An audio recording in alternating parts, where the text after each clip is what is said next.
Greetings to our dear viewers. Welcome to the Holy Drive Show. My name is Jimmy Akansheme as your host. And today we are honored to be hosting a civil servant. He is the General Secretary and the CEO of Uganda Cooperative Alliance. He has experience of almost 20 years, if not already 20 years. He is a man that has served this country faithfully. And tonight we're honored to host him on the Holy Drive Show. He'll be telling us about his life, things God has done for him. Where has he come from? Ladies and gentlemen, welcome with me, Mr. Asimwe Ivan. Welcome on the Holy Drive. Thank you so much. Yes. I'm really very glad to have you, UBC, coming here to really interview me, capture my story. I'm so delighted. My name is Ivan Asimwe. I'm a CPA. CPA Ivan Asimwe. CPA means Certified Public Accountant. And my journey is a long one. Really, if I must tell you my story, it really needs maybe a whole week. But I'll try to be brief. So beyond being a General Secretary of Uganda Cooperative Alliance, because I'm a General Secretary of Uganda Cooperative Alliance, which is the umbrella body for all cooperatives in the whole country. I am also the board chairman for Cooperative Insurance Company, which is CIC. I am also a vice president for Africa on the International Cooperative Agriculture Organization, because we are 5 people globally, and our president is from Asia Pacific, South Korea. So I'm really, and all of these are in the line of cooperatives. I was born in 1975. 1975, 27th of December. My father was, unfortunately, he died. He passed on, which is unfortunate, because he passed on when I had not started supporting myself. But yes, I was still a young boy, 23 years, because I finished at 23 years, my university. In fact, I did my paper. I completed my papers around June there. Maybe take a little bit back. You're saying that you lost your parents at a very young age. Yes. So imagining, how did you attend education? Who was paying for you? I was a bit lucky, like I'm going to tell you. So, born on that date, 1975, I went to school. Fortunately, my father, for most of the people in Rukunjiri, they know him. He was a businessman, and he was a well-off person. He was really rich. So we had a lot of assets. Kids, eh? Yes, we had a lot of assets, buildings. A lot, really, he was a well-off man. But unfortunately, I grew up with my stepmother. So that's why my story, I say, it needs time. And it really, it touches, and I want the mothers outside there, please, don't segregate children. They are all children. So, my father was called Bakesiga Posiano, and he was a man, he was a very good man, very kind, and is among the first people who went to Rome in 1970s. That first group that went to Rome. And it was that was a group that really had the money. Those were rich people, because they would accommodate themselves. And then my mother, Jane Natukahirwa, she's also a born of Rukunjiri district. And so, but for her, she was Anglican. She's still there, she's Anglican. So eventually, my dad was Catholic. My mother was Protestant. She is Protestant. And because, yes, I grew up with my stepmother, I even attended confirmation in the Catholic Church up to the time of being confirmed. But what failed me was that I did not have the baptism card. Why? And by then, I was in Makobora High School. So you can now see, for me, I went through very good schools. Because primary, I was in Karukata Primary School in Nyarushanje, Kunjiri District. Secondary, Then after that, I went to Nyabirerema Primary in Kabale district. I was staying with my uncle, who was the deputy principal of Kabale Teachers College. So I had a chance of going to Kabale district. Then from Nyabirerema Primary School, I went to Makobora High School. Makobora High School, and those were the schools. Makobori was a school. Whoever would go to Makobori was really from a Wero family. And anyone who was a Makoborian, even during holidays, you do carry your identity card here for everybody to see you in the village that you are a Makoborian. So Makobori was a school. I know. Putting on that uniform, moving around the entire village. Yes, the khaki and the other white shirt, a Saint Mass, the badge with a Saint Mass logo. So everybody really wanted to associate with a Makoborian. And then from there, I was motivated to go to Kigezi College Butobere. How? I admired the Basinia. Because now Basinia were more advanced than the Makoborians. A little bit more aggressive. Very, I may not use aggressive, but they were really, everyone would want to associate with them.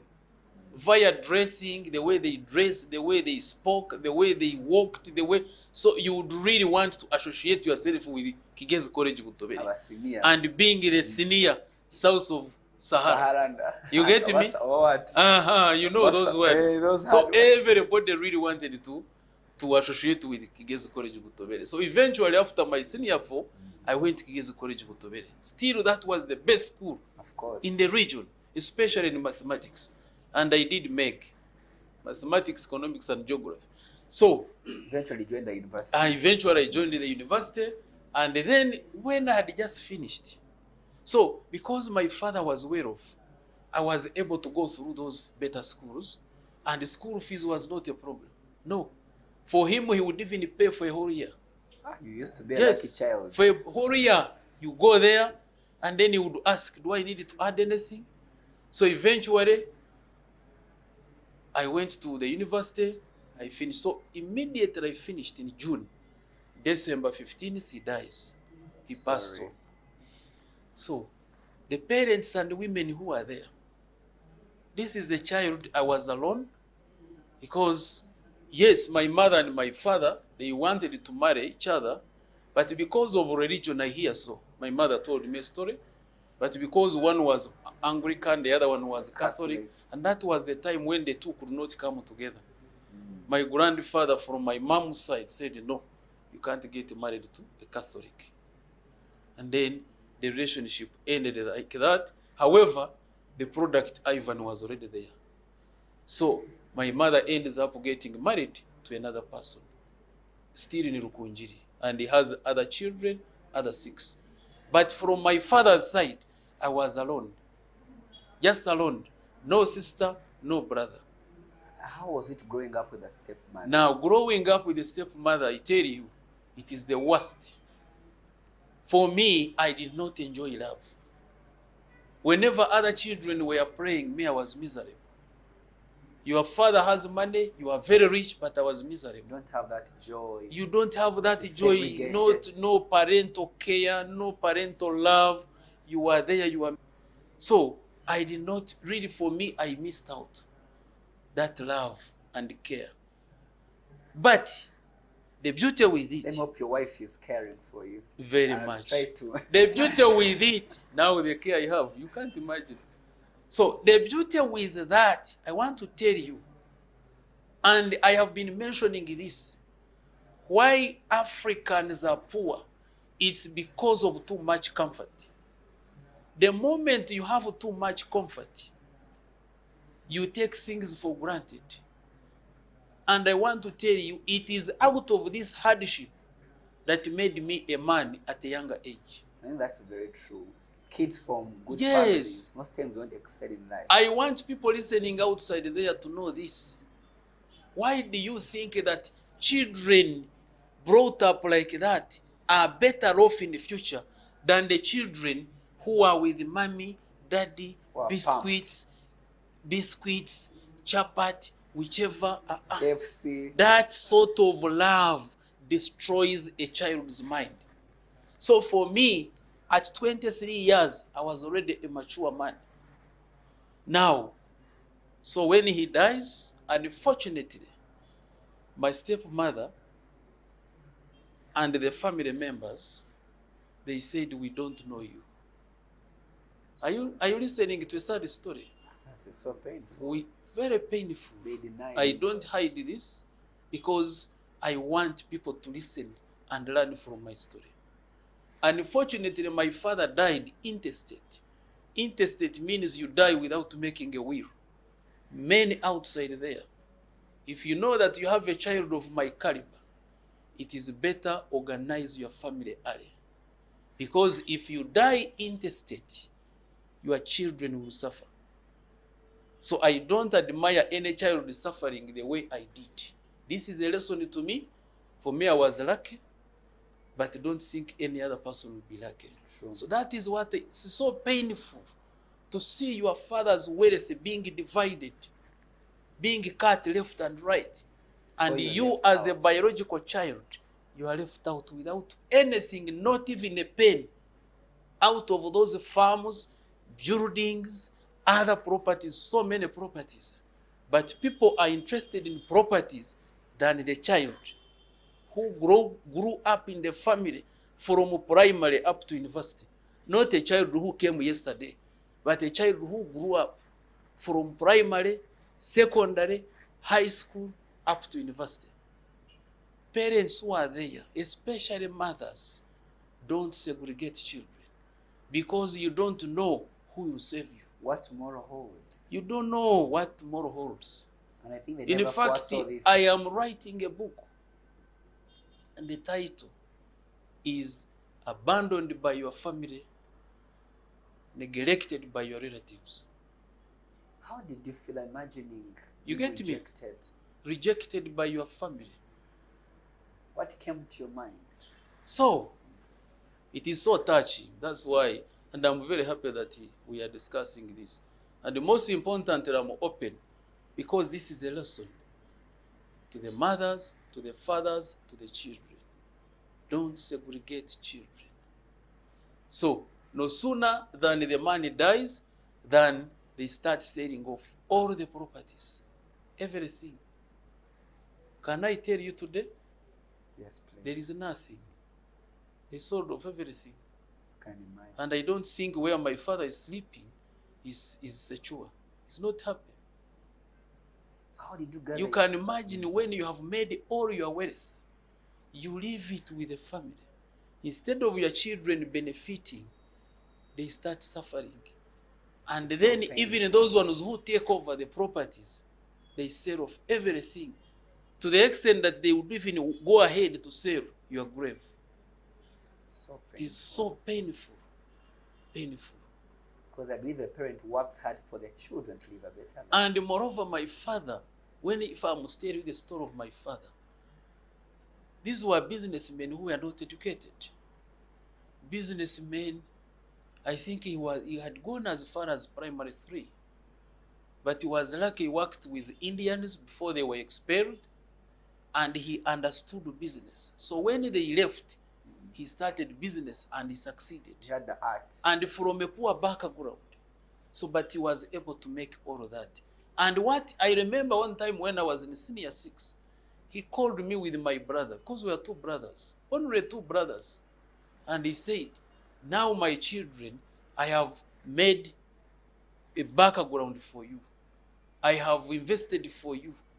So whenever you grow up, I don't want you to think of this side. Think of investing outside, because at home, everything is okay. Yeah. I have invested enough for you. No sooner had he died than the story changed. But in all this story, I thank God. God made me wise. I do not drink alcohol, not because alcohol is bitter, but because I saw what alcohol did to my brothers and sisters and other relatives. And since then I said, if I'm to succeed, I must leave alcohol. I had Live a different life. completely a life without alcohol. So I completely changed and became a good person. Via socializing, how do you relate with people? How do you waste your time? All my time is on work, because it is work that has paid me. So when he passed on, I remember I had even wanted to continue with my studies, but I couldn't because there was nobody to push me. So I first paused, and then, fortunately, I get my girlfriend. At 20, me, I was lucky. I finished my school at 23 years. 25 years I got married. A young boy getting married to a young girl of 20 years. Can you imagine? Such a young couple. Such a young couple, very young. Whoever would see us would say these people cannot make it. Just give them 1 month. One month passed. What pushed you? Give them 2 months. 2 months passed. Now, do you know, we are still together. How many years? Happily married with 6 children, and our firstborn has now finished university. How many years? Bachelor of Commerce. How many years do you? We met each other in 2000. Wow, those are like almost 20 years. Now 24 years. 24 years now together. Very beautiful woman. Glory be to God. But all this was done by God. How could I have gotten a beautiful young woman when I was homeless? You get me? I know. When I did not have anywhere even to be buried. But God does wonders. So this is the Almighty God who says, my son, for you to succeed, I must get you a very good woman. You know, most of us as men, you just look at a girl and admire the housing. They call it housing. The housing, the outer part. Love is visual. You get the outer part, the housing. You look at her, she's very beautiful. The most important thing is the heart, not the housing. And in all, God must be at the center. If God decides that you'll get the best wife, you get. Of whatever I was doing. Now, during that time as I get her, because I don't have a father, my mother is the other side, I'm alone, nowhere to go, I now go to Mbarara. Fortunately, I started a business in Mbarara. I had 50,000 in my pocket. And I said, now what do I do with this money? I can't start 50,000 mitware turn. I can't start any business. I have a wife. We have not produced any child. What do I do? God told me, you go and do this business. I did a business of donuts in Mbarara. I was the person who introduced donuts in Western Uganda. Can I tell you that within 1 year, I found myself with 4.5 million. Do you know growing a business from 50,000 to 4.5 million? And I went to Ibanda in Ishongoro and I bought land. Land was my first investment in life. Why? I wanted a base. In Ishongoro, in Ikachinga. I bought land there. Yes. At 24 years, you know, it is very rare to find a boy of 24 years thinking on how to invest in land. At that age, you want to buy a car, yes, you want to have a beautiful a car, a phone, such things. Things. An apartment. Such things. But for me, my mind was, go and get a base. And I got it. A foundation in short. So, a foundation, where to settle.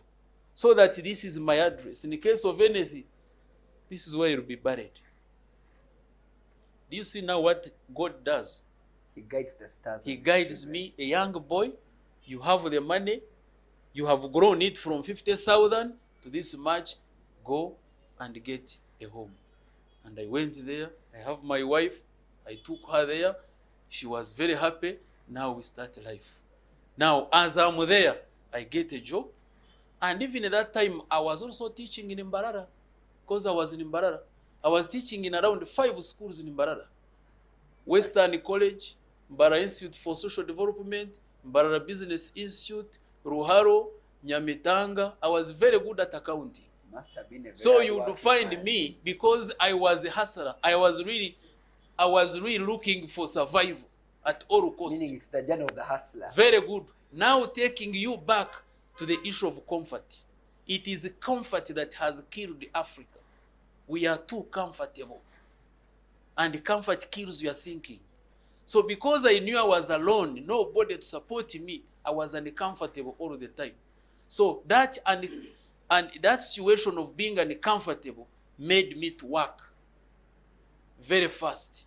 And then, so I was teaching in those schools. You can imagine you find yourself having the same number in like 3 schools, and then you walk. I know you're But yes, but because every hour they were paying me 2,000 shillings. So you'd want 2,000 shillings per hour.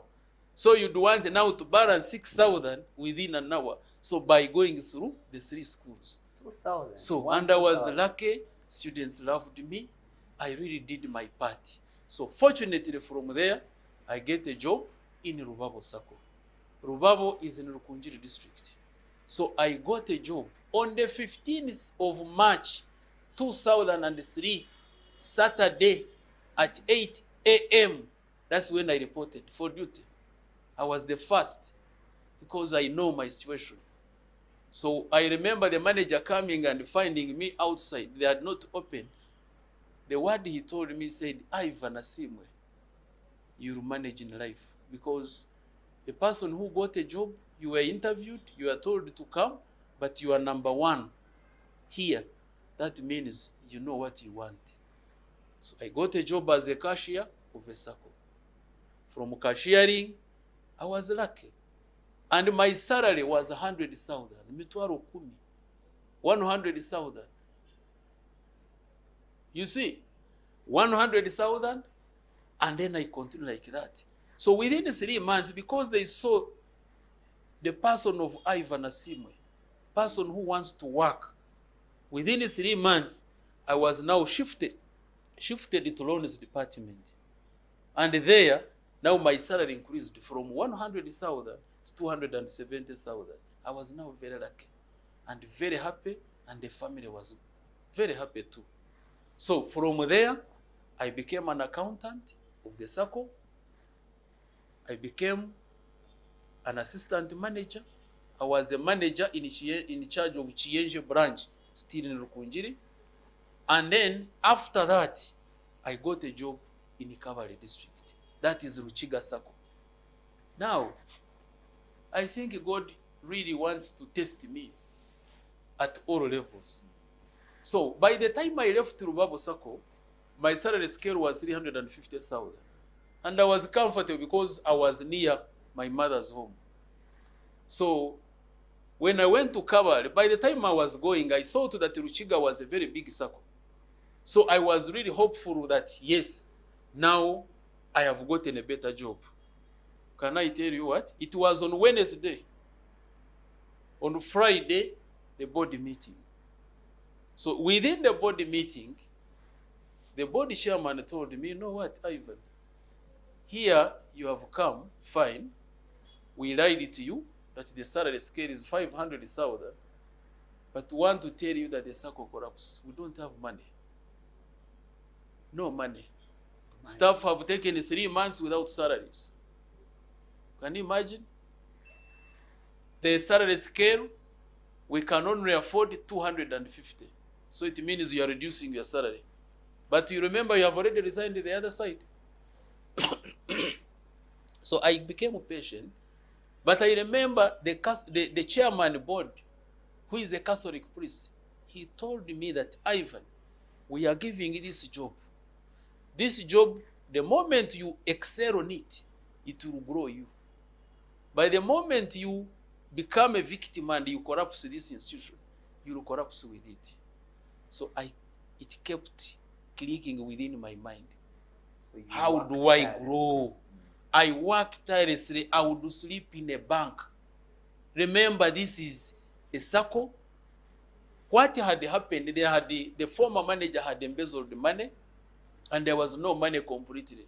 I am the very person with an experience of managing a Sacco that had a working capital of 500 shillings. Nusu vitano, 500, nusu vitano, 100, 200, 300, nusu vitano. So, me, I was handed over 500 shillings as working capital. That was the money in the safe. I said, what? Remember, you have left the other side. You can't even call your wife and say, now things are not okay. So as a man, you stand as a man. I told you, me, I grew up when I was still a young man in terms of reasoning. So eventually, do you know what we did? Within 4 years, the circle had grown from 500 shillings to 10 billion portfolio. 10 billion portfolio. Ask me why. Why and how? That was my last question. God the Almighty. He was with me. I think your father's blessings were upon Yes, you. he gave me the wisdom to work. So eventually, the circle grew. We had only like four staff. By the time I left, we were almost over 50 staff. That is Ruchiga Circle in Kabale district. And now it is a very large circle. So that circle grew from that portfolio to 10 billion within 4 years. I left there in 2011. That's when I left Ruchiga and I came to Uganda Cooperative Alliance. And eventually, so now Uganda Cooperative Alliance, I joined here. Ruchiga, I went there on the 1st of July, 2006.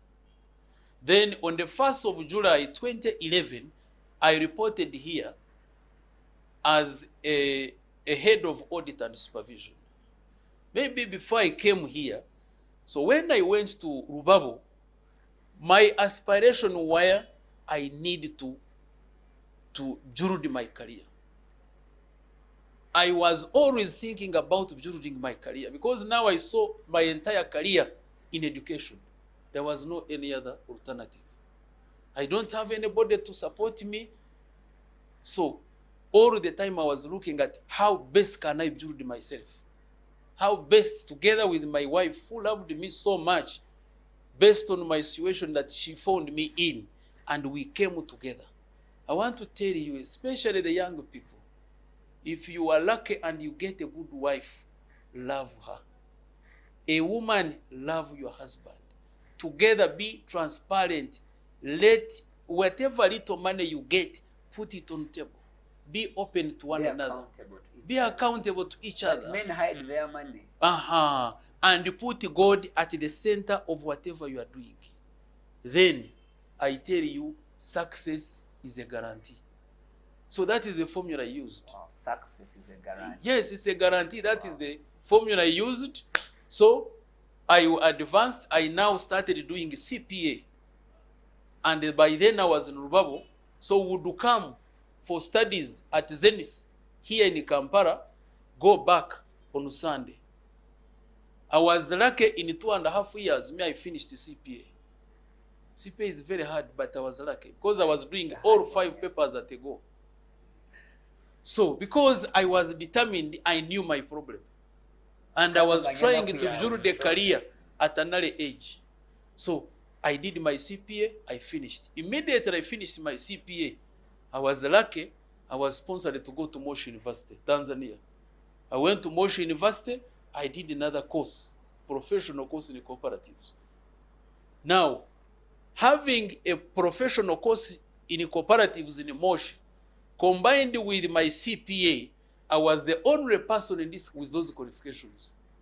And that's when I came to UCA here as a head of audit and supervision.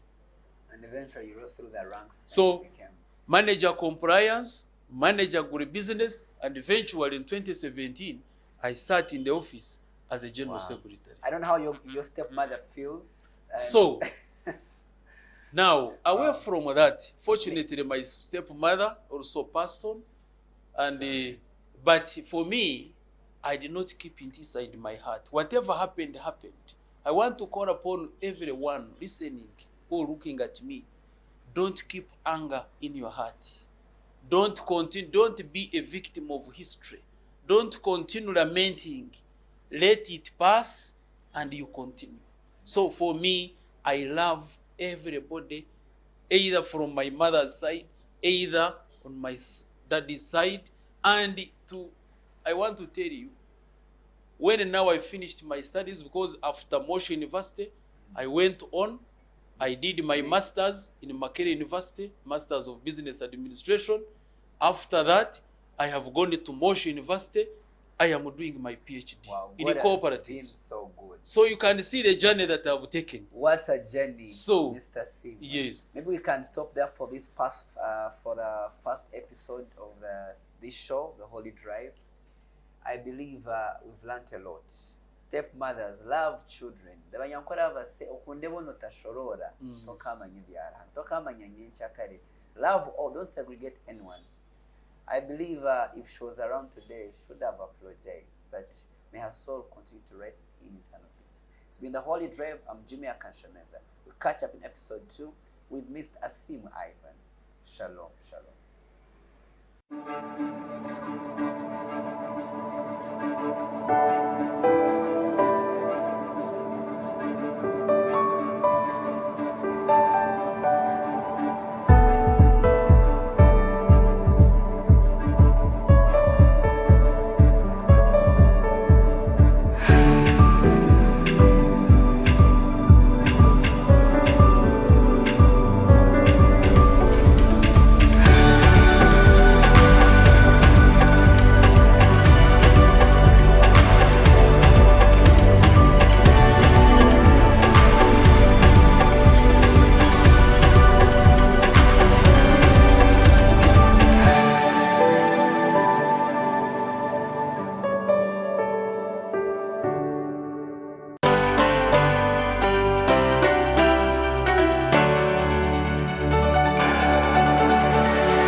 UBC, inspiring Uganda.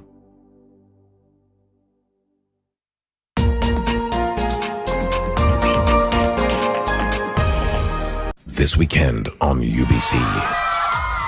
My sparkle. My beauty. The day is here. My handsome Triple G. My bestie. My pillow. My mood detector. My personal man of God. You are my best friend, my confidant, and my greatest love. I vow to stand by your side through thick and thin. I promise to support your dreams and to be a cheerleader. I vow to always be kind, honest, and patient with you, and to never go to bed angry. Ephesians 4:26.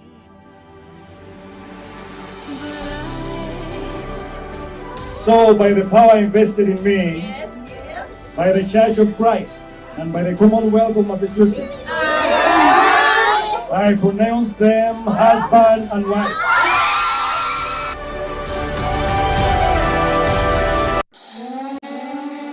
Do you hear it? Do you see it? In Uganda, Tanzania. That's the sound of business in a developing economy. For UBC News, Charlotte Amuge in Kampala. Catch the weekly business roundup every Saturday at 8:30 p.m. only on UBC TV, inspiring Uganda.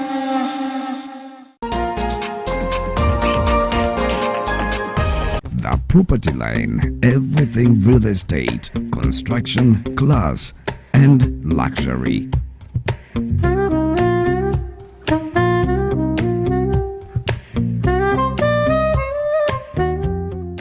Real estate, it's land and developments on land. We are now, as a country, in an auto-drive mode with respect to real estate.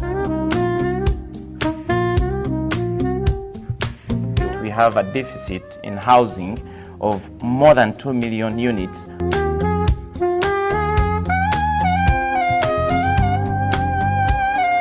For the real estate, when you have income, I want you to contribute something.